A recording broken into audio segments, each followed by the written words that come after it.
Selamat siang, kembali pada update Gudang Saham tanggal 2 Januari tahun 2021. Kita mulai dengan update dari IHSG. Kita gambarkan untuk dari segi support dan resistance-nya. Jadi support kuat sebenarnya secara weekly di 5850, tapi secara jangka pendek di 5400 di sini. Ada downtrend channel di weekly di sini, jadi geraknya menurun terus. Kita juga lihat uptrend jangka pendek sudah putus yang di garis titik-titik ini. Nah, jadi sesuai dengan ekspektasi, saat ini kita melihat IHSG akan bergerak secara sideways. Jadi 1, 2, dan sebagainya. Seperti ini. Sebelum lanjut naik. Nah, katalisnya apa? Ya, biasanya awal tahun akan ada banyak pembelian dari investor untuk jangka pendek. Tapi apakah itu akan cukup kuat untuk menembus resistance di 6.200 di sini? Kita harus lihat kembali seminggu demi seminggu. Saat ini masih agak sulit untuk diprediksi. Kalau lihat dari penggerak IHSG juga ada banyak potensi penurunan dari saham-saham big cap.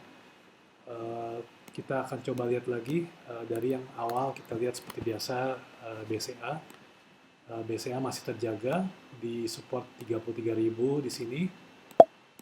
Saat ini bergerak lumayan teratur antara 33 dan 35. Jadi ini tidak masalah. Kita lihat ke Bank Mandiri, BBRI juga masih di atas supportnya 6.300 di sini. Sempat turun di tanggal 23 Desember secara intraday, tapi kembali naik lagi. Nah, bila Bank Mandiri turun ke 6.300, ini adalah peringatan ya bahwa Bank Mandiri mungkin akan ke arah downtrend seperti itu. Nah, kita juga bisa tarik secara jangka pendek. Ini garis uptrendnya sudah putus di tanggal 21 Desember. Gitu. Kita lihat ke bank besar lainnya, BBRI masih lebih baik di atas support 3.800. Ini kemungkinan potensi head and shoulder, tapi tentu saja harus tunggu konfirmasi di bawah garis putus-putus itu. Kalau kita coba gambarkan seperti ini. Nah, seperti ini.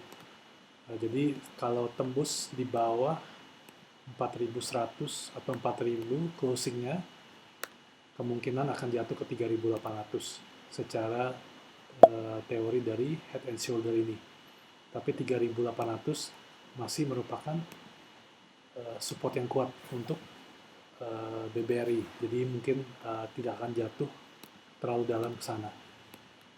Itu BBRI. Nah, kita ke arah BBNI juga ditahan seperti ini, support kuat di 5.400, sama seperti BBRI ada potensi head and shoulder kecil di sini dengan garis lainnya di garis putus-putus ini ya. Nah, ini kalau dari 6.700 dengan head and shoulder sekitar 6.000, dia akan turun 700. Jadi di sekitar sini, kalaupun turun 5.300, 5.400, tapi harus menunggu sampai closing di bawah 6.000 untuk jangka pendeknya. Seperti itu. Untuk bank BTN sekarang masih belum terlihat seperti apa, tapi sudah break dari uptrend jangka pendek ini yang di garis putus-putus. Mungkin akan konsolidasi dalam jangka pendek seperti ini, tapi kita harus wait and see lagi apakah menjadi seperti ini atau potensi head and shoulder. Head and shoulder itu agak kurang baik ya untuk kedepannya, untuk saham, harga saham. Telkom juga sama, sedang disupport di garis ini. Kalau tidak berhasil menembus level 3.500, dalam jangka 2-3 minggu. Ini adalah potensi head and shoulder juga, seperti itu. Nah, untuk saham-saham rokok masih melemah. Kita lihat gudang garam di 41.000, 40.000 support yang mungkin kita bisa coba untuk masuk kalau memang diberi. Tapi saat ini lebih baik kita tunggu ya, daripada membeli di 41.000. Begitu juga dengan HMSP. HMSP sekarang di 1.500, supportnya yang lumayan kuat di 1.400.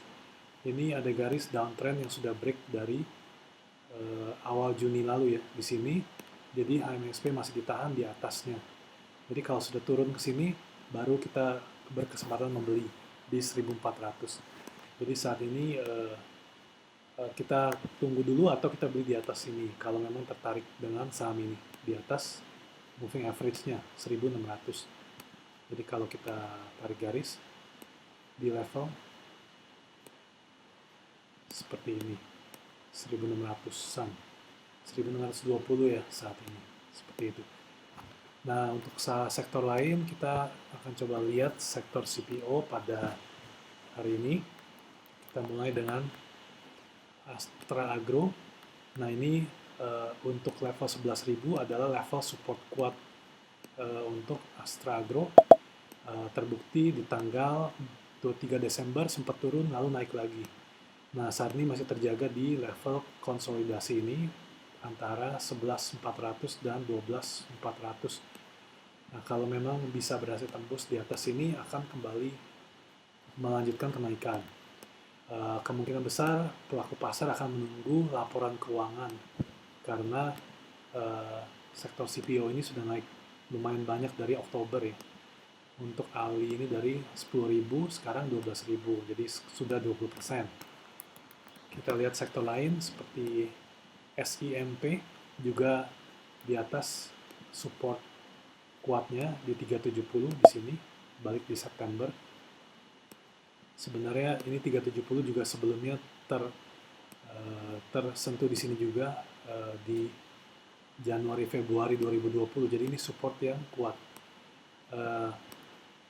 Akan tetapi sekarang sudah di atas ya. Jadi mungkin membuat anak tangga yang kecil seperti ini kita harus wait and see. Kalau memang turun dengan volume tinggi, dengan volume rendah mungkin bisa layak untuk dibeli kembali di 370. Tapi di portfolio kami sudah ada untuk SIMP ini ya. Kita lihat saham lain seperti DSMG juga setelah berhasil break di 520. Ini merupakan support kuat. Kita juga bisa lihat dari weekly-nya. Nah, 520 ini di Desember 2019 juga sempat di sana. Dan kita lihat sini di April 9, 2018. Jadi ini merupakan support kuat. Saat ini sedang konsolidasi di antara 595 sampai 660, 650. Ini ada banyak tajam-tajam, jadi lumayan volatile ya. Tapi kalau memang mau mencoba membeli, boleh di atas 650 atau beli sekarang stop loss di bawah ini, antara di bawah 580 di sini. Seperti itu. Sektor lain, saham lain di sektor CPO adalah LSIP.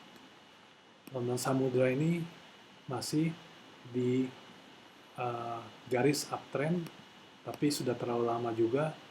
Kemungkinan besar kalau memang stop berhenti di sini, konsolidasi dulu di antara 1370 dan 1270. Berapa lama agak sulit diperhatikan, tapi ya kita coba lihat pergerakan sektor CPO lain. Untuk BWPT, ini chartnya juga mirip-mirip dengan ALI dan SIMP. Setelah berhasil break dari resistance ini 120, 123 di awal Desember masih naik. Sekarang masih mencoba mencari konsolidasi mungkin di sekitar sini antara 140 dan 165. Tapi 1, 2, 3 ini merupakan level support yang kuat, tidak cuma di bulan ini ya, mungkin tahun lalu juga sempat di level ini. Kalau kita lihat di sini sebentar ya, tapi ini tidak terlalu relevan. Di tahun sebelumnya ya, di sini pada waktu 2015 tertahan di level 125 sini. 130, 125. Seperti itu. Jadi saham kelapa sawit ini semua di atas support kuatnya.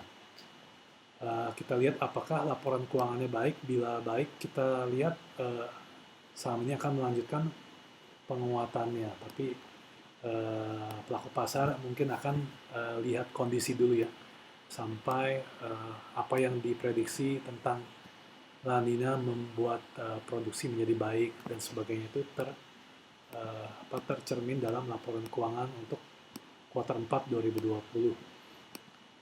Nah, jadi itu aja update dari kita minggu ini. Semoga bermanfaat.